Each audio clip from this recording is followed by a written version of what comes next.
So g'day, my name's Glenn. Take my glasses off so I'm a glycophorid freak. Anyway, you like my books in my background? Uh, they're not coin books. A lot of them are about ancient history, geology, animals, wildlife, computing. Also have some on languages. Beautiful. So,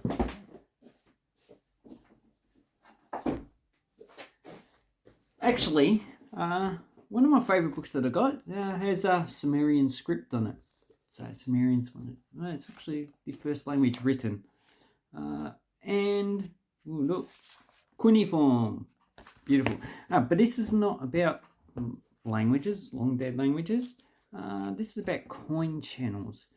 So basically, a lot of coin channels on YouTube are noodling and how to get rich from pocket change. So don't know. So I've got some my wallet here. Does anyone want to know my credit card details?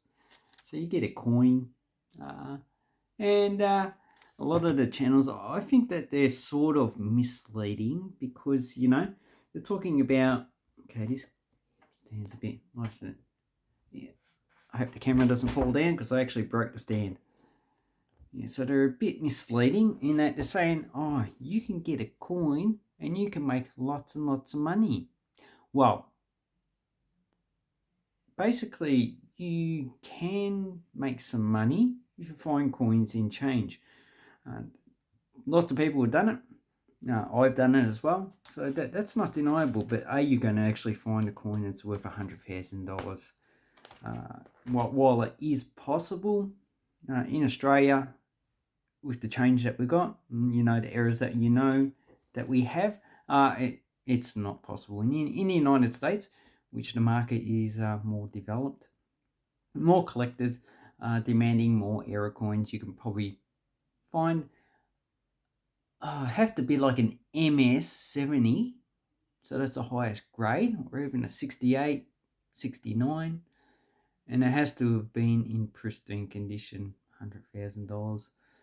Because a lot of the error coins that you find in the United States, they're not that rare. They're common, So you got broad strikes, ram strikes, you got doubling, you got the joint AM, and I'm getting off topic here. Thank you very much, ladies and gentlemen. So we're talking about coin channels. Anyway, so yeah, a lot of the coin channels are not really into what coin collecting is about. So how to become a trillionaire from coin collecting. But basically, there's only really two ways. Actually, it's more than two ways, but two ways if you are poor or middle class situation of becoming a millionaire or billionaire, which it is possible. Look up, was it Mr. Nightingale or Think or Grow Rich? Look up those. And you will understand that business is really the only way that you can actually accumulate millions of dollars. Even if you're investing your money, like if you're an investor, you need money to come in so you can invest that money. And the best way to do that is via a business. So, and also the second way is winning Tats Lotto. Or, I know, it's a third way, inherit money.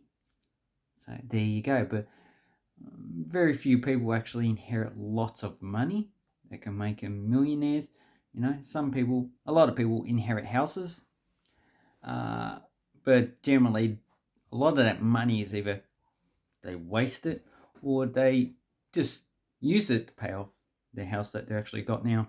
So, the only real way you can actually become rich is a business. So if you want to run a coin business, you can probably make a good income from it. I don't think it's going to make you rich because I haven't researched it. But if anyone knows a multi-billionaire person who is actually in the coin business, please let me know.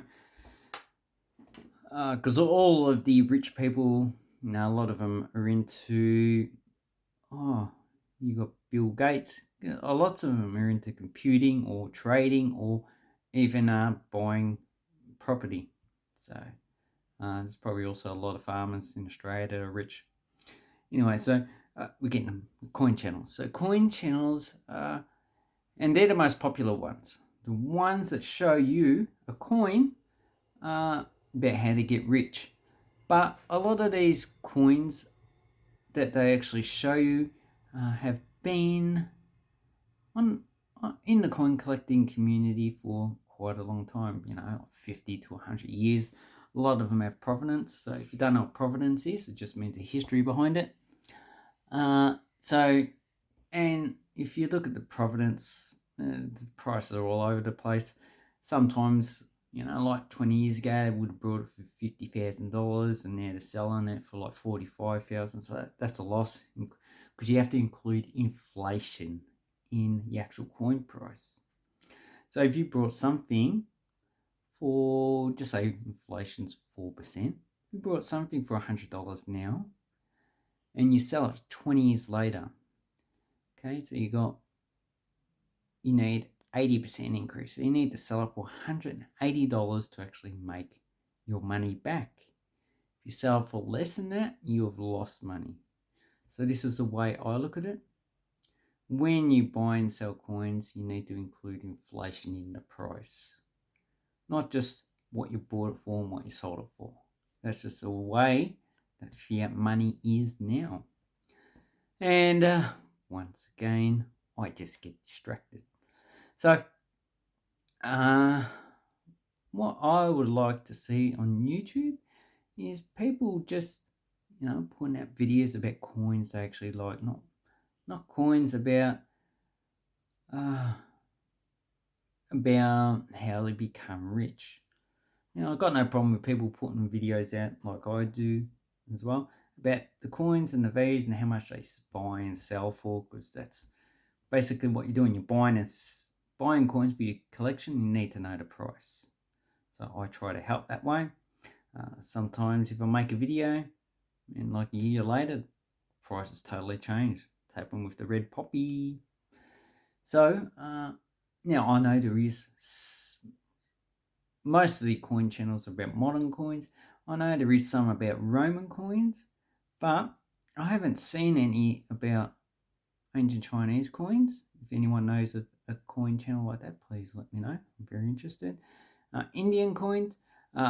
So a lot of the Indian coins are in Hindi, or probably one of the other Indian languages, Telugu, Gujarati, Assamese, so they're not in English, and a lot of them don't have subtitles, so I can't really use that information. But it will be, if anyone knows of a channel on Indian coins that's in English, very interesting. Or even one that has subtitles, that would help greatly. Medieval coins. Now notice Andre from Slovakia, he does a channel on medieval coins, but that's just the ones for his collection, and I actually quite like that channel. It's one of my favorite channels. I don't watch it too often because I just forget to watch coin channels, and but he doesn't give too much information. I would actually like just a little bit more information about the actual coins, stuff like how the coin would circulate, the area that it will circulate. So like you got widow mites. I read articles, so you can go ResearchGate, or you can go to academia. They have research articles. I read quite a lot. I read one about Brahminian coins from India, and I read another one about Judean circulating coins and how some Persian coins are mixed in a coin hoard. So they do have a lot of coin hoards on that. And what was I getting on? God, don't you just hate it when you just forget what you're talking about and you get distracted and go off on a side tangent, and then you're in like a little mystery land and you're like, oh, look at this over here, oh, look at that over there, oh, I'm lost now, where am I? So that's basically how my mind works. And yeah, medieval coins. I'd actually like a channel on medieval coins. Maybe I need to look it up. because, you know, my coin collecting journey has changed. So at the start, I was collecting Australian coins, just the normal circulating coins like you normally do. I was also into Roman coins and Greek coins. I haven't collected Roman or Greek for quite a while. I think I'll get back into the market after it cools down because the prices have shot through the roof. So a lot of them are really out of the reach of most collectors. And yeah, so basically, I'd actually like this coin community to actually grow. And so there's a lot of coin stackers. Now, personally, I don't stack coins because with the gold price, you got, it goes up and down. In the past 10 years, the price has been pretty flat, so you're not really making any money. The gold and silver price is just losing its value because it's based on fiat currency.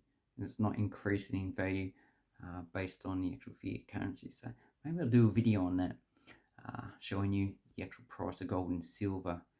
So my strategy will be just to make money, pay myself first and invest the money. And over time, the money that you earn. Now, I got this from Grant Cardone.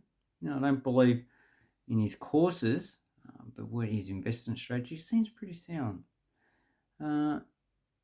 You invest what you earn and you live off what the investments pay you back. Seems like a good strategy. And you also reinvest some of that you've actually paid back. And also what he does is at the end of the year, he dumps all the cash. So he just buys investments with the cash. Even if the investment goes down, as long as it's a sound investment and you're not going to actually lose all your money. So don't buy Deutsche Bank. That used to be worth €80. And now currently it's worth about like 6. So that's what, 15 years ago. It was worth €80, something like that anyway. So that's really a waste. So you need to be careful in what you're investing. Make sure it actually gives you your money back. And don't go, as far as I know, you don't go broad, because if you go broad, you can't know everything. So just investing what you know. Anyway, I hope this helps you with your coin collecting. I hope my rant wasn't a bit too long. Because, my wife was telling me, Glenn, why do you always talk crap? Anyway, have fun. Hooroo. Bye-bye. And I'm with the fairies.